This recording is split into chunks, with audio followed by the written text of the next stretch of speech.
We start with breaking news tonight in Pontotoc County after a fatal officer-involved shooting. Union County Sheriff Jimmy Edwards confirms that the suspect is dead. Our Quentin Smith joins us live in Pontotoc County. Quentin, how did all of this start? Scott, according to Union County Sheriff Jimmy Edwards, this all began when Union County deputies were conducting a traffic stop on County Road 102 in Union County. Edwards says during the traffic stop, the suspect then took off in his car and the pursuit began and it ended right here off of Highway 9 in Pontotoc County. Edwards says once the chase ended in Pontotoc County, the suspect got out of the car and began firing gunshots. I'm told the suspect is now dead, but the officers involved in the shooting, they are doing okay. We caught up with Sheriff Edwards to get his thoughts, to get what he had to say about this incident. Here's what he had to say.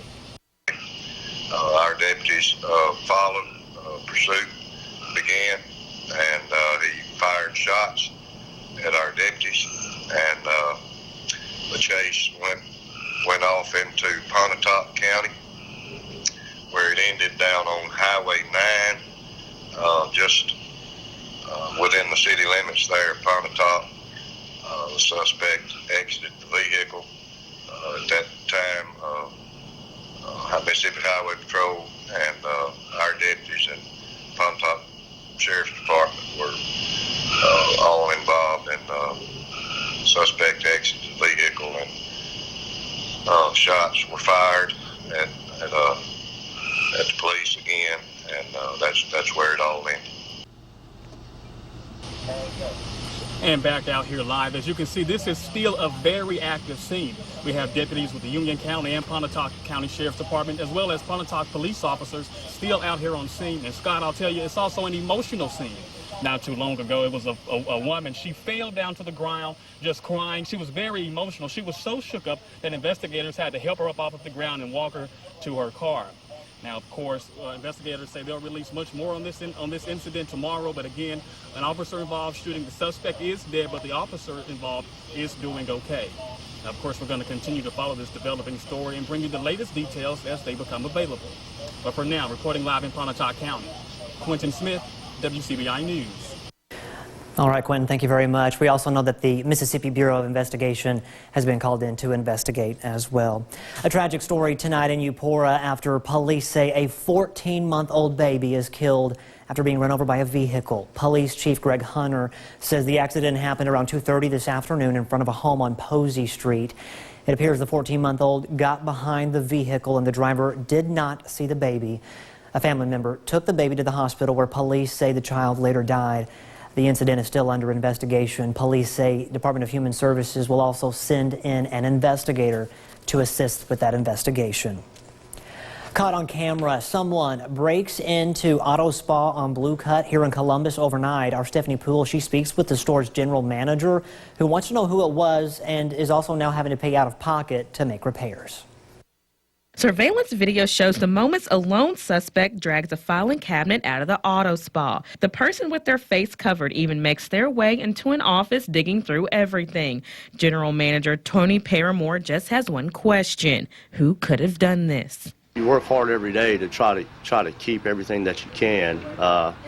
You want security measures to try to protect what you earn for, but you know, people are always going to try to come and take it. Broken glass and bent-up filing cabinets. Someone was looking for something. Unfortunately for Paramore, he's got to pay for the damages out of pocket. Being a small business, it's already hard enough as it is, and then somebody comes in and you have to put out that extra money to get everything back in order. In time, Paramore will be reimbursed from his insurance company. Allstate agent LaFawn Proffice Jr. says the first step, having the costs and damages covered, is gathering the evidence and having a paper trail. Pictures, get receipts and things of that sort so that you can be reimbursed on that. And Proffice adds that the amount of the reimbursement depends on your business's insurance deductible. The claims adjuster comes out and they say it's going to be $5,000 worth of damage that we need to reimburse you on. If your deductible is $500, then you will receive a check for $4,500. If your deductible is $1,000, you'll receive a check for $4,000. Having insurance may be costly for some businesses, but it could pay off in the future. I know it's an added expense to a business, but it's also something that can keep you in business. You just always got to prepare for the worst. I think, just being a small business, you just got to keep on grinding through and work hard and try to prosper, The burglary is still under investigation. Police say if you have any information, you're asked to call Crime Stoppers. An embezzlement investigation leads sheriffs in 2 counties to more arrests. On June 19th, the Lee County Sheriff's Department began investigating possible cases of employee theft at Mitchell Distributing. 7 current or former employees were arrested and charged with stealing beer and selling it to individuals or stores. A search warrant was served at Happy Mart in Okolona. Reportedly turned up beer products and a cart stolen from Mitchell Distributing, along with alleged drug paraphernalia. Mohammed Mohisen is charged in connection with the illegal sale of beer at Happy Mart. Investigators were also tipped off about a man selling beer out of his home on Triplet Street in Okolona. That investigation also uncovered marijuana, cocaine, and cash. Jason Fowkes is charged with possession of beer with the intent to sell without a permit and possession of marijuana and cocaine with the intent to distribute. Time now to get a first look at our forecast. We'll send things over to Chief Meteorologist Keith Gibson. Keith, another hot summer day out there. Certainly was, Scott. More of the same. Our time lapse from Durham's Pharmacy in Vernon shows some of those showers and storms fading away this evening. And it's been a pretty warm evening out there now that the rain is done. Mainly clear conditions, the partly cloudy skies. We've got upper 70s in most spots. Some of you down into the mid 70s. A little bit cooler if you have had the rain.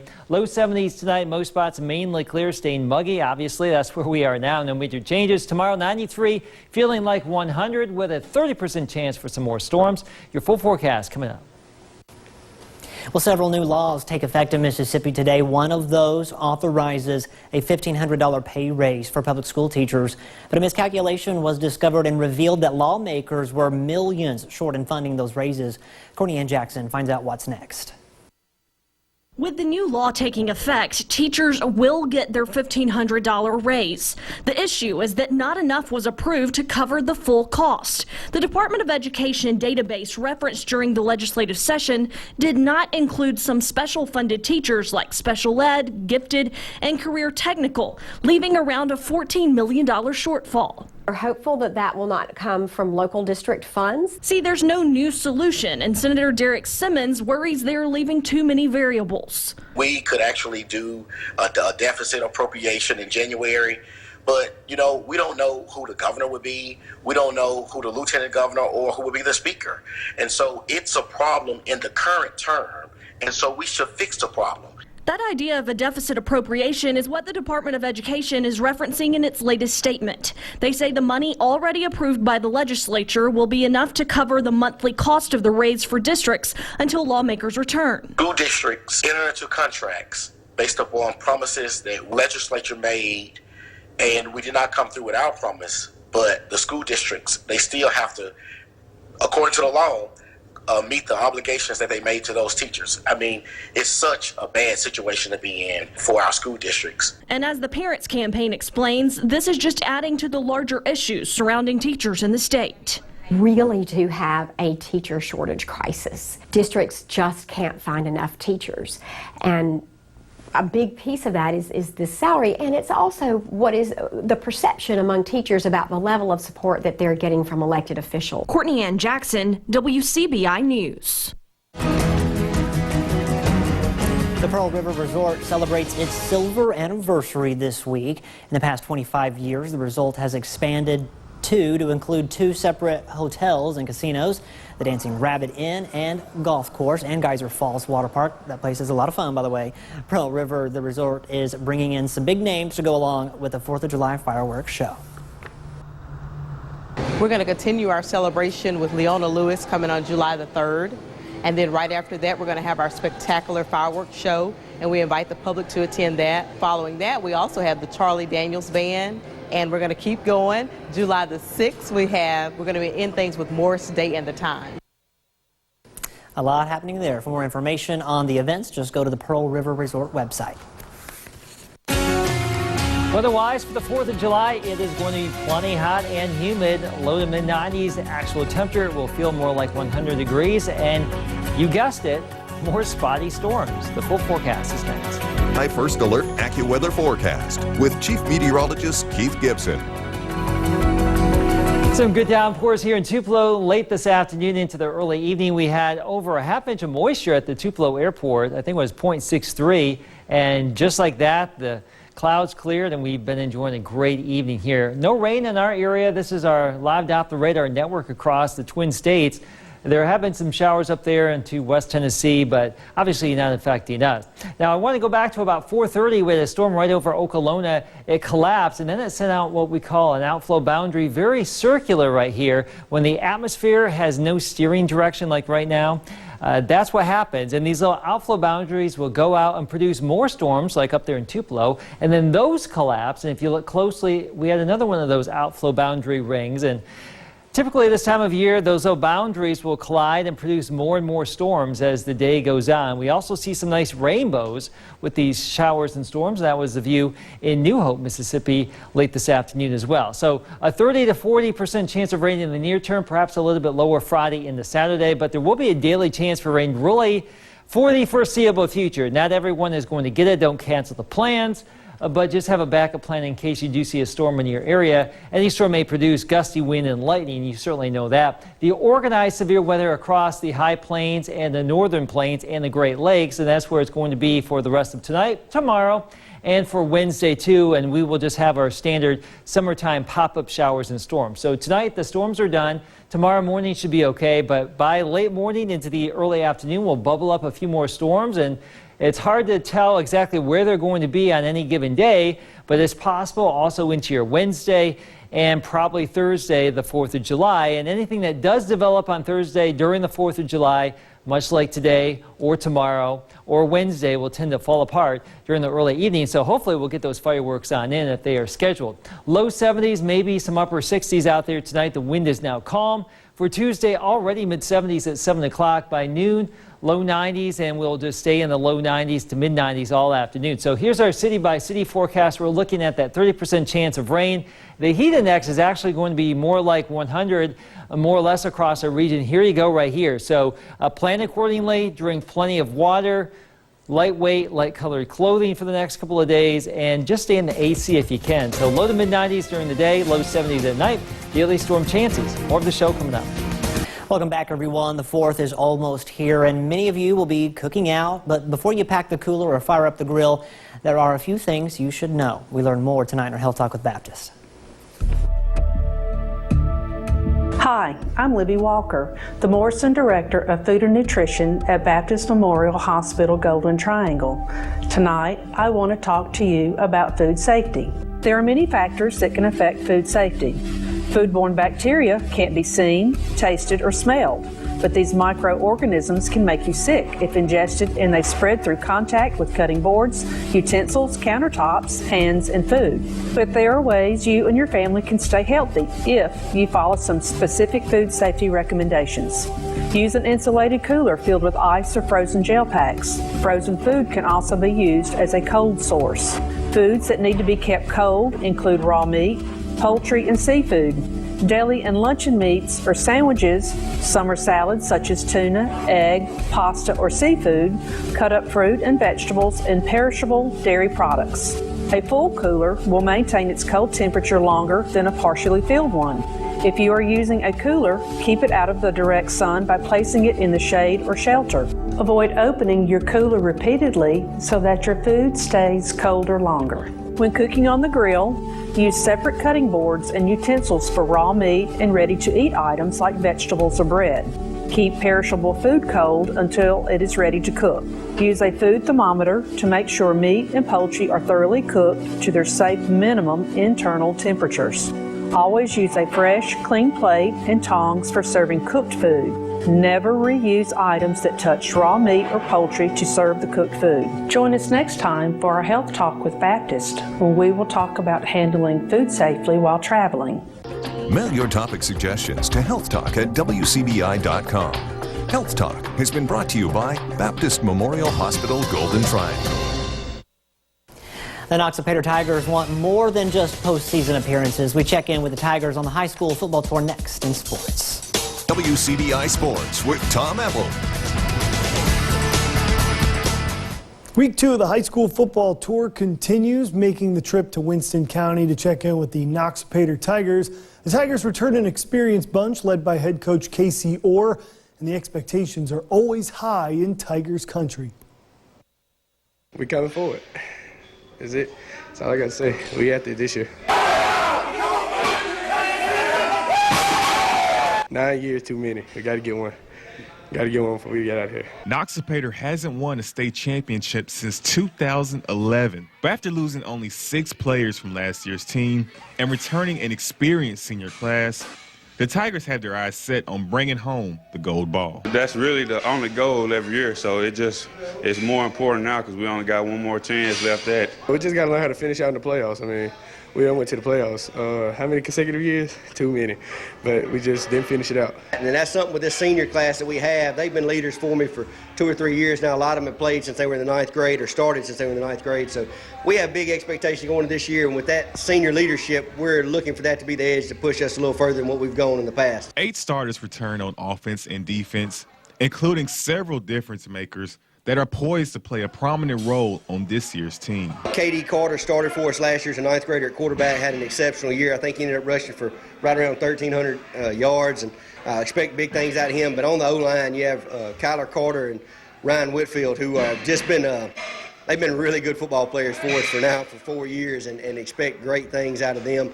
We know 4th and 1, 3rd and 1, those guys we can run behind, and we're going to be able to get what we need. The Tigers look to pride themselves on the physical play they are known for as they move into the toughest region in 1A. Going to this new region, we just got to be a really physical football team and bring something to the table that they're not used to seeing. We're just going to go every game and try to be the most physical team on the field. But we're pretty excited about the district. Just go day by day, get better day by day, and we're going to play hard. They're going to have to come with it. Reporting in Noxapater, Chris Bolton, WCBI Sports. 60 Schools in 60 Days with Noxapater High School was brought to you by Winston Medical Center. The tour rolls along on this holiday week, catching up with the Chieftains of Okolona on Tuesday. French camp coming up on Wednesday. The Baldwin Bearcats now in 1A. Interesting story coming up on Thursday. Before the work week wraps up with the reigning division champion East Union Urchins. For those keeping track at home, go to our Twitter and Facebook accounts at WCBI Endzone to see the schedule in full. And if you've missed any of the stops along the way, you can always go to our website, WCBI.com, to see all of the stops. The mayor records his first big league base hit. Jake Mangum playing for the Brooklyn Cyclones. It's going to be about as Jake Mangum of a hit as you can get. A little base knock to first, turns on the Jets, beats the run to first. He wouldn't have it any other way. Mangum would go 1 for 4 in the 3-2 loss, also scoring a run. Sticking with Bulldogs in the big leagues, Quindary Weatherspoon making his NBA debut, playing the Salt Lake City League. Weatherspoon showing off the patented range from his days inside the hump, calling bank on a 30-footer. Weatherspoon would finish with 13 points, 3 rebounds in the Spurs' 97-89 win over the Cleveland Cavaliers. Still a ways away from college basketball season, but a lot to look forward to for the Ole Miss Rebels. Rebels coming off an NCAA tournament berth in year 1 under Kermit Davis, looking to do the same again in 2019. Ole Miss releasing its home schedule, some notable games in the non-conference. Rebels will host an exhibition with Mississippi College on November 4th. A member of the Choctaws, Tupelo, and ICC alumnus Trey Jenkins getting the chance to play in the Pavilion. The Rebels meeting with Butler again, the Bulldogs attorney regular. Former Rebels head coach Rod Barnes and CSU Bakersfield to take on Ole Miss on December 7th. That's also Jarkel Joyner's former team. And Kermit Davis reuniting with Middle Tennessee for the 2nd straight year. The SEC home schedule is yet to be announced, and for Mississippi State, still awaiting that final home schedule to become announced. And Mississippi State women's basketball knocking off Japan 79-78. Mississippi State is the USA team in the World University Games. They'll play again on Wednesday against Mexico. That's it for sports. Last of your weather is now. Guess what, Scott? More of the same. Rain possible. It's and possible. Hot and hot. Plenty of heat, and people are thinking, are you just copying and pasting, kind of, sort of? That's the beauty for your job on summertime when I am there's nothing looking at happening, you. though, right? That's true. That's true. Now, hopefully everybody can go to the pool this week. All right. Thanks for watching, everyone. We'll see you tomorrow.